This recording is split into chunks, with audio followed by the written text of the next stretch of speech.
Welcome to Lesson 1 in this course on accompanying singers and vocalists.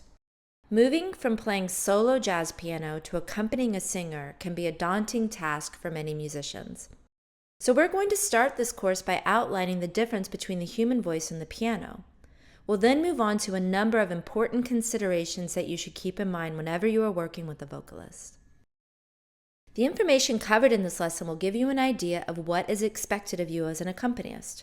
I'm a singer and a pianist, so I'll give you some tips and insight on working with singers to help them achieve the best performance. This series will address issues important to pianists only, as well as helping the singer-pianist. Let's use Autumn Leaves as the example song, since it's a favorite of many jazz singers.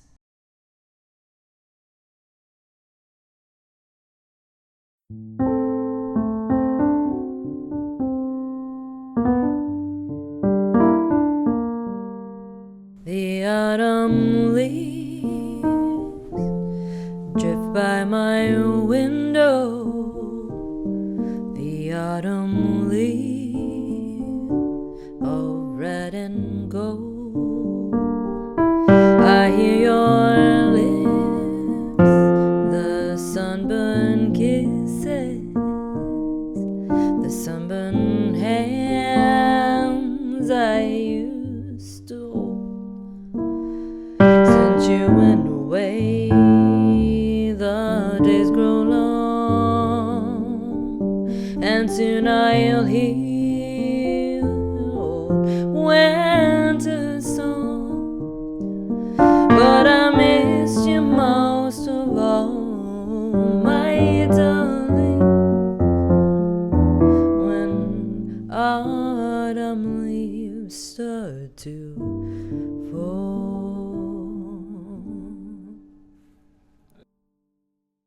We're going to start with a comparison of the voice to the piano.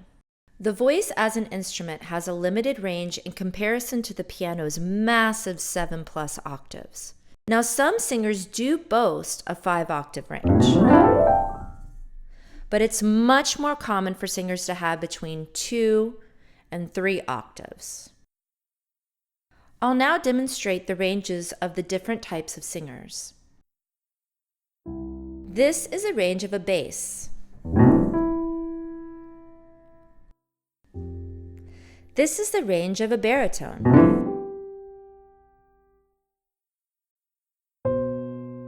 This is the range of a tenor. This is the range of an alto, which is what I am. This is a range of a mezzo soprano. And this is the range of a soprano. Each singer's range is unique, so most voices will not fall squarely in these outlines, but this gives you a general idea. Next important point, the human voice can only sing one note at a time. The autumn leaves, unlike the piano that can do both melody and harmony.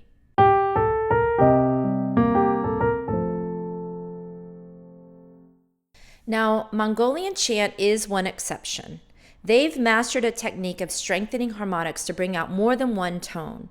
But you just don't hear this from jazz singers right now. So let's stick with the jazz style of singing, which is melodic. Now, the human voice can slide in between half-step pitches.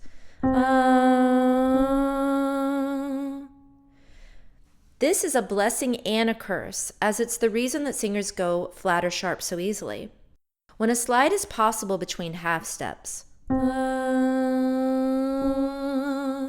it can be much harder to control the pitch, like with a violin or other fretless stringed instruments. But this very trait is also what allows such a wealth of tone and timbre, color and shade that so poignantly expresses emotion. Plus, it's the only instrument to marry lyrics to pitch. The autumn leaves drift by my window. The autumn leaves of red and gold. Personally, I don't know another instrument that can bring emotion to the surface and touch hearts like the voice can. But it can also be so fragile and susceptible to that very emotion and other factors as well, such as weather, health, environment, temperature, and psychology. So when working with this subtle instrument, it's important to make your singer feel comfortable, to bring out the best of their particular range. It's about making the most of your performance together. Now let's talk about what is expected from you as an accompanist. Each voice is unique in its strengths and weaknesses, so a good accompanist will feature their strengths and support the weaknesses through their playing. You know, even the most trained singer will need help with pitch at times, so there are some easy and great ways to help your singer sound their best. Because of the nature of the human voice, no singer will be able to sing all songs in their original key. Some will fit perfectly, and for others, it's better to change the key to suit their range. For example, with Autumn Leaves, when you analyze the melody, this is the lowest note in this key, and this is the highest note. Now for me as an alto, I would flip the octave and I would sing more in this range. Now that can get kind of low into my deeper voice, and so by even moving up a half step or a whole step, that can make a big difference in my voice. The autumn leaves drift by my window. The autumn leaves of red and gold. Being able to transpose is an important skill for an accompanying pianist, and I'll be making a video soon for those who need help in this regard. But let's assume for this lesson that the original key is perfect for our singer. Autumn Leaves is in the key of G minor, which is the relative minor to B flat major. Now most standards only have one original key, but Autumn Leaves is part of that special standards club where they have more than one key considered the original. You'll find that E minor, the relative minor to G major, is known by many jazz musicians and real books to be the original key just as much as G minor.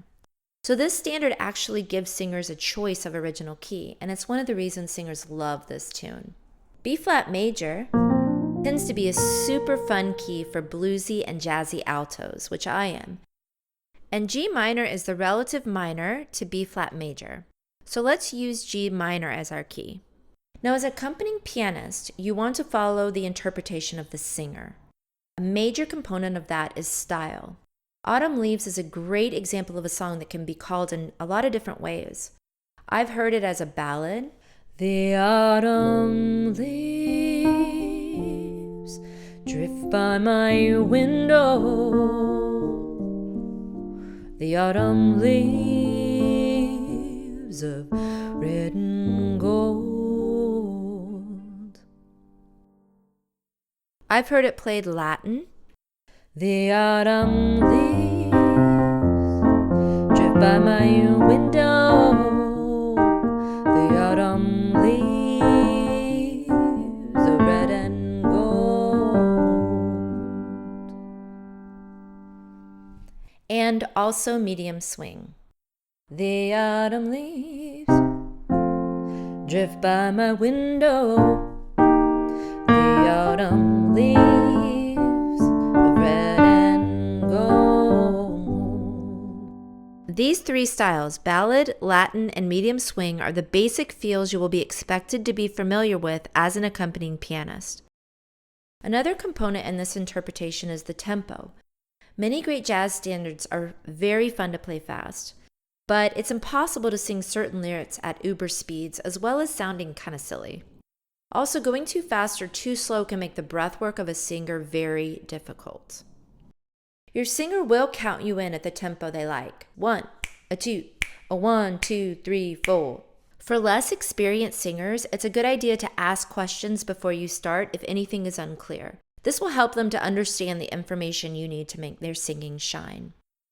You will also need to follow the dynamics and expression of your singer, building where they build, softening where they do. It also might mean going rubato or out of tempo.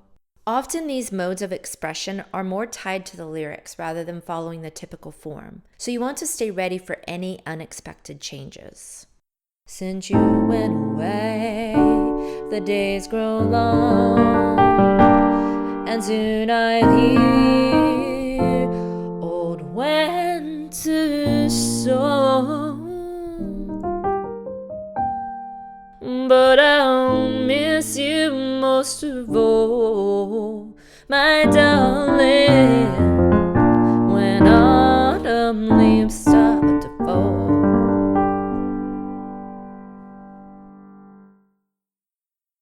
Now, experienced singers can signal you through either hand gestures, such as the end or tempo, or tag ending. They also can use body language, eye contact, and even vocal cues.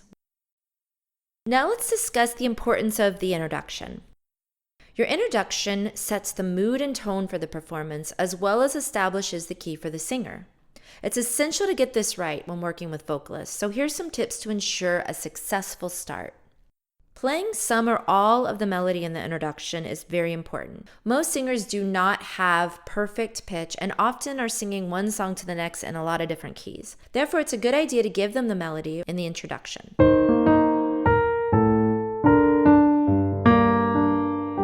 Notice how the highest note in this voicing is the starting note for my singer. This is often very helpful for singers to leave that on top, just as you would the melody. Doing an improvised chord-only intro might not be precise enough for some singers. It really depends on what the starting note is. Some standards have very interesting starting notes that are challenging to come in on. With Autumn Leaves, it's pretty straightforward. The starting note is the tonality of our key, G minor. Many tunes start out on the triad tones of the tonality key. So in this case, it would be the G, the B flat, or the D. Autumn Leaves has a pickup, which means some singers prefer to start this one direct, so no intro.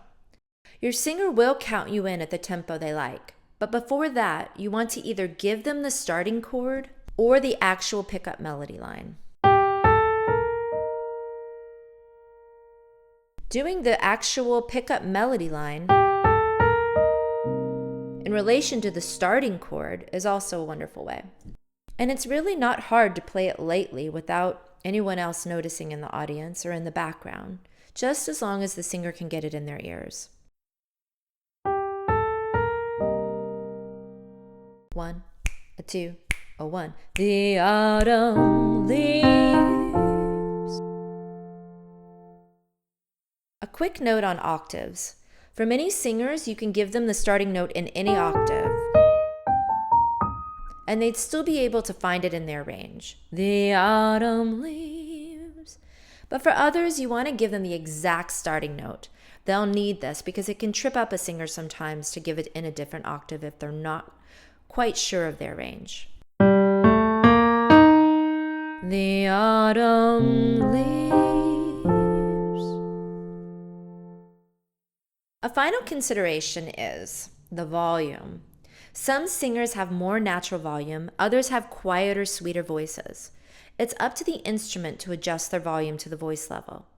It's simple. If you are listening intently and can hear the singer clearly, then you'll keep from overpowering their voice, in both volume and complexity. But we'll get more into the complexity issue in the next lesson. I hope you have enjoyed Lesson 1 in this course on accompaniment.